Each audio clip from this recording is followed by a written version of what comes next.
Ja som sa narodil 9. novembra 1920 v Topolčanoch ako najstarší, teda prvorodený syn. No, v roku 1929 apríli bol otec preložený do Trnavy. A odtedy žijem až do posiaľ v Trnave.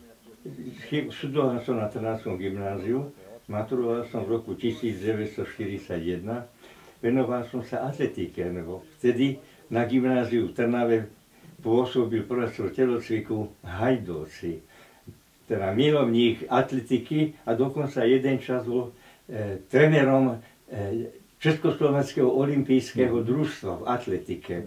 Takže tam sa futbal nehrával, hrával sa iba len na čierno, ako sa povie. Viacej ho hrávali chlapci na dedinách, lebo tam nechodil. Takže ja som bol vlastne šprinter v jeho kádri, tak som sa venoval tomu. Až potom, áno, svojho času ma objavil pán profesor Kmeď. Bol u nás na gymnáziu francúzštinár a môj triedny. A videl ma hrať za Eška Meteor Trnavu, tak ma potom, jak sa povie, zobral so sebou do vtedajšieho Trnavského športového spolku TSS Trnava. No a tam som potom už zostal.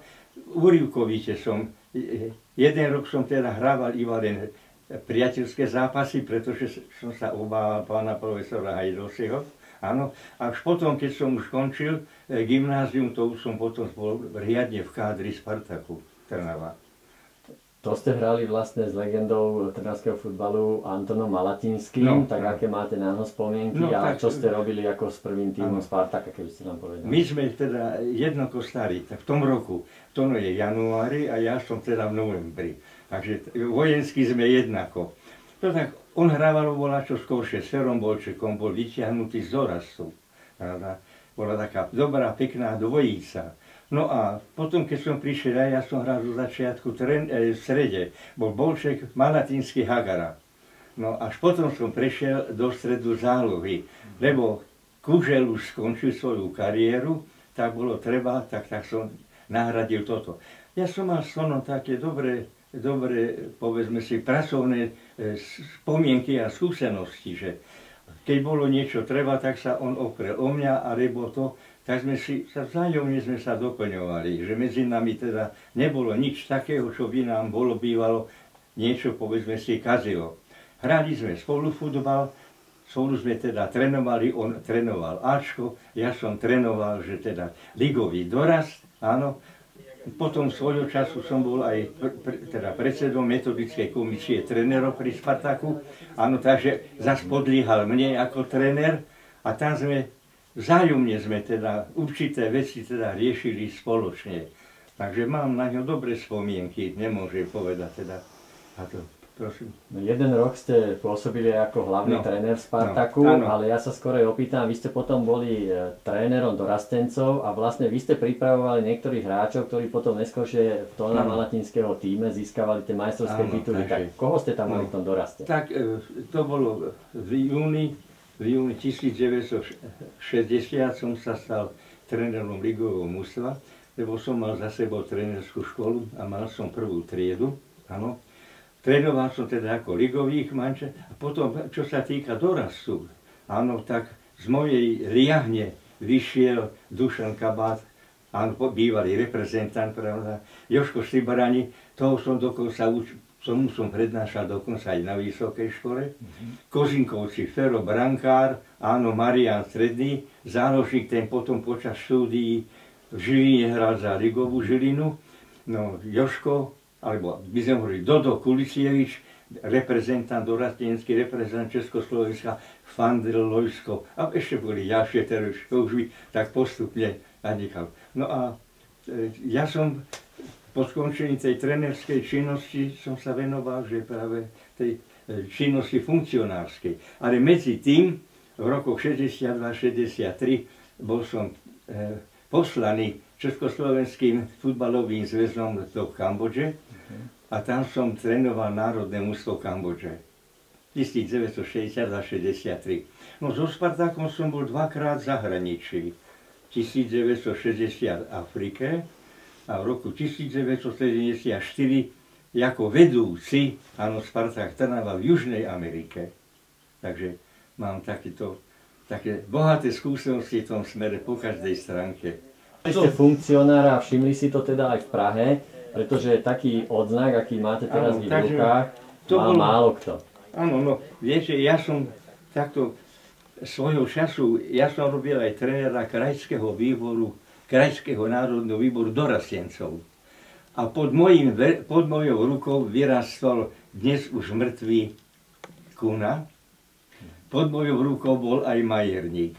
A niekto Joko a tak ďalej. Bola to taká plejada mladých chlapcov, tých som ja trénoval ako krajský tréner. No a tým, že som bol ako tréner prvej triedy a potom ako funkcionár a všetko to do toho, tak som dostal tu na to vyznamenanie, ktoré si mimoriadne vážim, ten zlatú plaketu.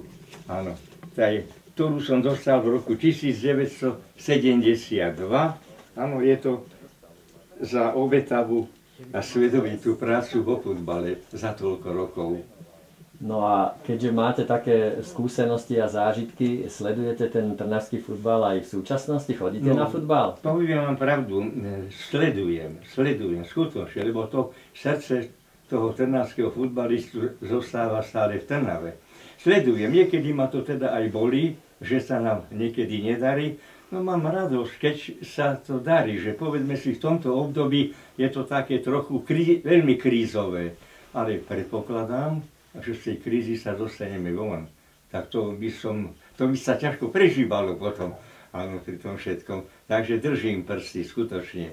Je tam málo ale trnavských chlapcov, to mi tak trošičku, ako sa povievadí, no, lebo dorastenci, ktorých nesledujem teraz už toho času toľko, síce mám veľa času, ale už som teda starý pán, ale viac sa venujem tomu prvému ligovému družstvu, ktoré je vlastne dominantné v Trnave. A tak to tvorí aj Trnavu nielen historicky, ale aj futbalovo. Takže vy za tie roky ste zažili aj zostupy, aj pády Spartaka, lebo Trnava nebola vždycky v prvej lige, bola aj v druhej. Áno. Ale ja sa opýtam na takú aktuálnu vec, o ktorej sa teraz v Trnave rozpráva, že bude sa stavať nový štadión. A na akých štadiónoch ste vyhrali futbal, alebo kde ste boli? Čo vám tak utkvelo v pamäti? Ktoré štadióny na svete, alebo v Československu? No tak, hrávali sme, že ešte bývali teda Československej lige, no Praha, Plzeň, Ústí nad Labem, Pardubice, Ostrava, Brno, nie? Áno. A potom na Slovensku. Po Slovensku vo všetkých ešte ešte za priebehu vojny, nie?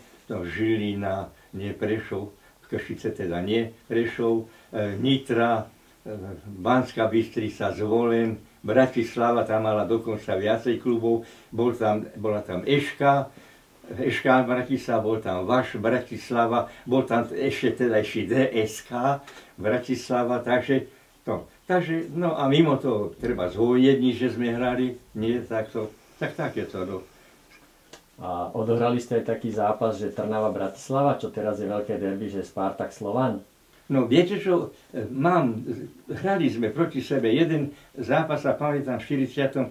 roku, tedy sa to skončilo tak, že nám pískal pán Bizík z Orútok, prehrali sme 1-0, ale tým, že nám teda neprijal osudu, a ktorý si fanúšek trhol do ihriska a dal fľašou po hlave Vírovi.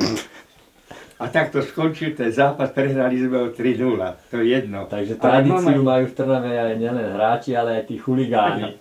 To všetko, ale to bol dospelý pán, viete, ale to nevydržal to asi. A potom mám také krásne spomienky to bolo asi v septembri, v 48. roku, Slovan sa vrátil z Mexika, a my sme ho doma porazili 1-0. To bolo u nás už. Áno. Takže to mám tak. Ja mám najkrajšiu spomienku, vám poviem na to, to bolo v máji 1944. Trnave hrala Austria. Austria bola vynikajúcim klubom. My sme ju porazili v Trnave 3-2 a ja som dal prvé vynúče gól. No, takže sa na to pamätám, to je taká spomienka, ktorá sa ťažko dá zabudnúť. No ja sa vrátim k tomu trnavskému štadiónu. Ja si ho pamätám už s jednou krytou tribúnou potom pribudla druhá Áno. a vy určite si ešte pamätáte, keď tam pomaličky nebola žiadna tribúna. Aký bol štadión Spartaka, alebo teda Trnavy, Trnavského športového spolku v tých rokoch, keď ste vyhrávali futbal? Na tom mieste bývalo ihrisko Eška Trnavy. Áno.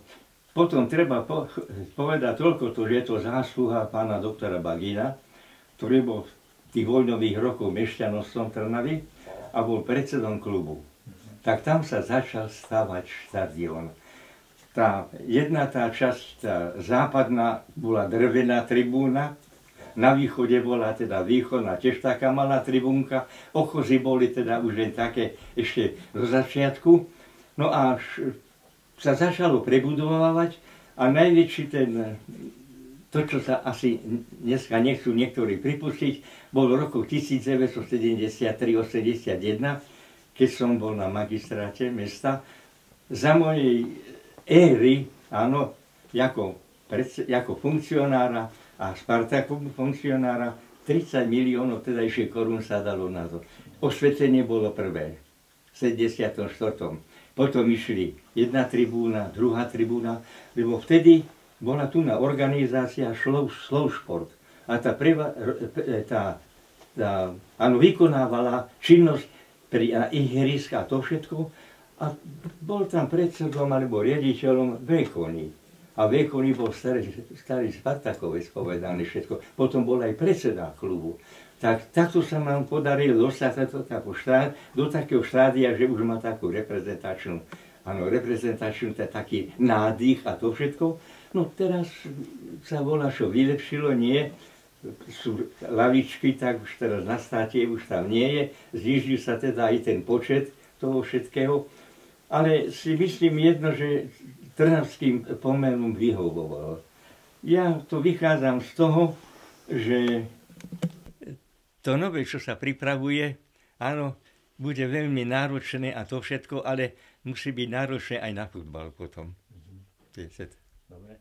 A ešte sa opýtam, boli kedysi teda tie dva trnavské kluby, ktoré sa spojili do Spartaku. A vy si ešte pamätáte, alebo viete niečo o tom, že Rapid, kde mal štadión a kde boli štadióny?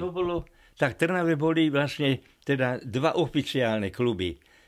Rapid na starom ihrisku pri stanici a tam, kde je terajší štadión Eška Trnava.